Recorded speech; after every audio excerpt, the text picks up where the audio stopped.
Assalamualaikum warahmatullahi wabarakatuh. Kami dari kelompok 3 yang beranggotakan saya Nur Kariman Nabila, Saya Dia Ayu Lestari, Saya Ahmad Hafiz Zulfi, Saya Kartika Jaya, saya Fitri Azhara, Saya Heriansa. dan Sandi Mulyana.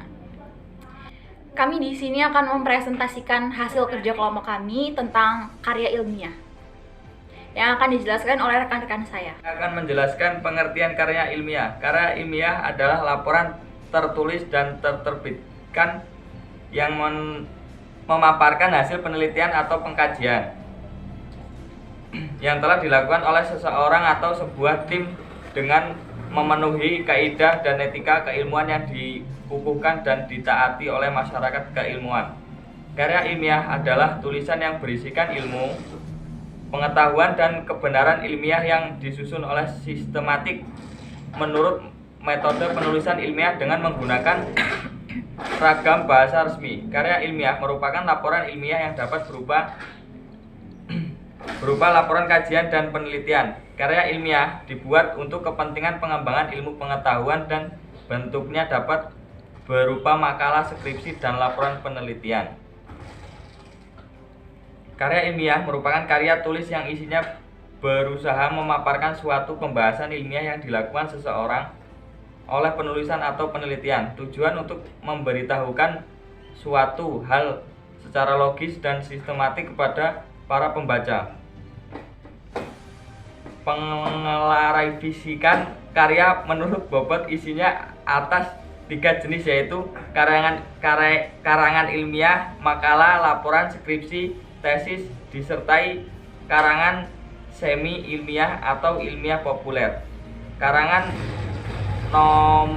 nonimiah, anekdot, dongeng, hikayat, cerpen, novel, roman, dan naskah drama. Yang kedua, ciri-ciri karya ilmiah. Yang pertama, objektif. Keobjektifan ini menampakkan pada setiap fakta dan data yang diungkapkan berdasarkan kenyataan yang sebenarnya, tidak dimanipulasi, juga pada pernyataan atau kesimpulan yang disampaikan berdasarkan bukti-bukti yang bisa dipertanggungjawabkan. Dengan demikian, siapapun dapat mengecek atau memverifikasi kebenaran dan keabsahannya. Yang kedua, netral. Kenetralan ini bisa terlihat pada setiap pernyataan atau penilaian bebas dari kepentingan-kepentingan tertentu, baik kepentingan pribadi maupun kelompok. Oleh karena itu, pernyataan-pernyataan yang bersifat mengajak, membujuk, atau mempengaruhi pembaca perlu dihindarkan. Yang ketiga, sistematis. Uraian yang terdapat pada karya ilmiah dikatakan sistematis apabila mengikuti pola pengembangan tertentu, misalnya pola urutan klarifikasi, kausalitas, dan sebagainya. Dengan demikian, pembaca akan bisa mengikuti dengan mudah alur uraiannya. Yang keempat, logis. Kelogisan ini bisa dilihat dari pola nalar yang digunakannya, pola nalar induktif atau deduktif. Kalau bermaksud menyempilkan suatu fakta atau data, pola yang digunakan pola induktif. Sebaliknya, kalau bermaksud membuktikan suatu teori atau hipotesis, pola yang digunakan pola deduktif. Yang kelima, menyajikan fakta, bukan emosi atau perasaan. Setiap pernyataan, uraian, atau simpulan dalam karya ilmiah harus aktual, yaitu menyajikan fakta. Oleh karena itu, pernyataan atau ungkapan yang emosional, menggebu-gebu seperti orang berkampanye, perasaan sedih seperti orang berkabung, perasaan senang seperti orang mendapat hadiah, dan perasaan marah seperti orang yang bertengkar, hendaknya dihindarkan. Yang keenam, tidak pleonastik. Maksudnya dari kata-kata yang digunakan tidak berlebihan, alias hemat kata-katanya atau tidak berbelit-belit, langsung tepat menuju sasaran. Yang terakhir, bahasa yang digunakan adalah bahasa ragam formal. Dalam menulis karya ilmiah tidak boleh menggunakan bahasa ragam resmi santai. Oleh sebab itu, bahasa yang digunakan adalah bahasa Indonesia ragam formal, yaitu bahasa Indonesia yang baik dan benar. C. Syarat karya ilmiah. Secara umum, penulisan karya tulis ilmiah harus memenuhi beberapa syarat tertentu. Hasil penulisan karya ilmiah harus bisa dipertanggungjawabkan kebenarannya. Adapun syarat-syarat penulisan karya ilmiah adalah prinsip ilmiah dan sesuai dengan tata tulisan baku IED. Syarat penulisan karya ilmiah mencakup beberapa hal sebagai berikut. Yang pertama, objektivitas. Yang kedua, pola berpikir deduktif dan induktif. Yang ketiga, sistematika. Tata cara penulisan ilmiah terdiri dari penulisan kutipan, catatan kaki, dan daftar pustaka. Kutipan merupakan penulisan kembali pendapat atau hasil karya tulisan orang lain, baik langsung maupun tidak langsung. Catatan kaki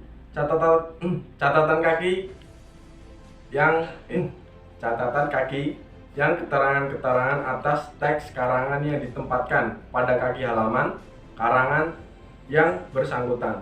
Daftar pustaka berisi sumber-sumber bacaan yang digunakan dalam penulisan. D. Jenis karya ilmiah. Pada prinsipnya, semua karya ilmiah adalah hasil dari suatu kegiatan ilmiah. Dalam hal ini, yang membedakan hanyalah materi, susunan, tujuan, serta panjang pendeknya karya ilmiah tersebut. Secara garis besar, karya ilmiah diklasifikasikan menjadi dua, yaitu karya ilmiah pendidikan dan karya ilmiah penelitian. 1. Karya ilmiah pendidikan digunakan sebagai tugas untuk meresum pelajaran serta sebagai persyaratan mencapai suatu gelar pendidikan. Jenis-jenis karya ilmiah pendidikan yaitu A. Paper atau lebih populer dengan sebutan karya tulis adalah karya ilmiah berisi ringkasan resum suatu mata kuliah tertentu atau ringkasan dari suatu ceramah yang diberikan oleh dosen kepada mahasiswanya. Tujuan pembuatan paper adalah melatih mahasiswa untuk mengambil intisari dari mata kuliah atau ceramah yang diajarkan oleh dosen. B. Praskripsi adalah karya ilmiah pendidikan yang digunakan sebagai persyaratan mendapatkan gelar sarjana muda. Karya ilmiah ini disyaratkan bagi mahasiswa pada jenjang akademik atau setingkat diploma 3 atau D3. C. Skripsi adalah karya ilmiah yang mengemukakan pendapat penulis berdasarkan pendapat orang lain. Pendapat yang diajukan harus didukung oleh data dan fakta-fakta empiris yang objektif, baik yang berdasarkan penelitian langsung atau observasi lapangan maupun penelitian tidak langsung atau studi perpustakaan. Skripsi ditulis sebagai syarat mendapatkan gelar sarjana atau S1. Pembahasan dalam skripsi harus dilakukan mengikuti alur pemikiran ilmiah yaitu logis dan empiris. Sistematika atau kerangka penyusunan karya ilmiah. Hasil penelitian yang dilaporkan dalam bentuk tulisan merupakan karya ilmiah. Penulisan harus menuruti suatu aturan kerangka penulisan tertentu. Aturan penulisan tersebut dapat berbeda-beda tergantung pada lembaga yang bersangkutan. Kerangka penulisan karya ilmiah dapat dibagi dalam 3 bagian, yaitu pendahuluan, isi, dan penutup. 1. Bagian pendahuluan. Bagian ini biasanya berisi halaman judul, halaman pengesahan, kata pengantar, daftar isi, daftar tabel, daftar gambar, dan grafik. Halaman judul. Judul ditulis untuk mengetahui garis besar isi laporannya. Judul ditulis dengan huruf kapital, biasanya di tengah halaman agar ke atas, tetapi ada juga variasi lain. Karya ilmiah, baik artikel jurnal, makalah bahan seminar, maupun laporan hasil penelitian ditulis dengan judul tertentu. B. Halaman pengesahan. Halaman pengesahan ini digunakan terutama untuk karya-karya ilmiah yang biasa diujikan untuk dipertahankan di depan penguji seperti skripsi, tesis, dan disertai. Halaman pengesahan bermaksud menginformasikan kepada panitia ujian akhir bahwa karya ilmiah yang akan diujikan itu telah memenuhi syarat dan disetujui oleh pembimbing untuk dipertahankan di depan kata penguji. C. Kata pengantar. Dalam kata pengantar dicantumkan terima kasih untuk orang-orang, lembaga, organisasi, dan pihak-pihak lain yang telah membantu dalam mempersiapkan, melaksanakan, dan menyelesaikan karya ilmiah tersebut. Tulisan kata pengantar digabung dengan huruf kapital, simetris, di batas atas bidang pengertian dan tanpa tanda titik. D. Halaman abstrak. Abstrak adalah ikhtisar atau inti dari sebuah karangan. Selain itu, abstrak juga bisa dikatakan ringkasan sebuah karangan. F. Daftar isi. Daftar isi merupakan petunjuk untuk para pembaca. Daftar isi harus ditempatkan di bagian depan karya ilmiah dan bukan isi bagian penutup atau di bagian belakang. Daftar isi hampir sama dengan kerangka karangan. Perbedaannya ialah daftar isi memakai nomor halaman, sedangkan kerangka karangan tidak. Keduanya terdiri atas bab-bab dan subbab serta rinciannya. Daftar tabel, gambar, dan grafik. Jika menggunakan lampiran tabel, gambar, dan grafik untuk menunjang isi laporan, maka harus mencantumkan nomor urut dan halaman dengan jelas. 2. Bagian isi. Secara umum, bagian isi terdiri dari 1. Pendahuluan, memaparkan latar belakang dan perumusan masalah, tujuan dan kegunaan penelitian, hipotesis, penjelasan, dan metode penelitian. 1. Latar belakang masalah. Latar belakang masalah adalah hal tertentu yang mendorong mahasiswa untuk melakukan penelitian.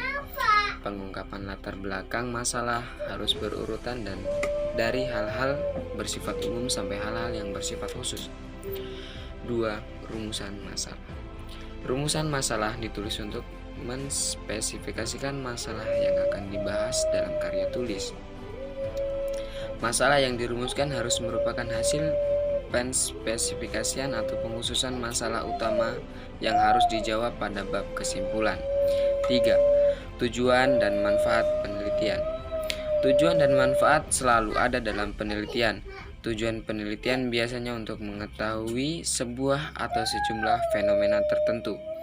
Manfaat penelitian yakni suatu yang bisa dirasakan dan dilaksanakan. Manfaat terdiri dari manfaat yang bersifat teoritis dan manfaat yang bersifat praktis. 4. Metodologi penelitian. Metodologi penelitian merupakan alat, prosedur, dan teknik yang dipilih dalam melaksanakan penelitian. Metodologi menyangkut berbagai hal yang diperlukan dan digunakan selama penelitian berlangsung. Hal-hal tersebut mencakup A. Metode yang digunakan dalam penelitian. B. Sumber data. C. Cara mengambil data. D. Cara menganalisis data. E. Cara menyimpulkan atau membuat simpulan. B. Landasan teori atau tinjuan pustaka. Landasan teori diletakkan pada bab 2 dan berisi uraian teoritis yang berhubungan dengan masalah penelitian dan konsep yang mendasari perumusan hipotesis. Hal-hal yang perlu ditulis dalam landasan teori harus sesuai dengan bidang kajian atau fenomena yang sedang diteliti.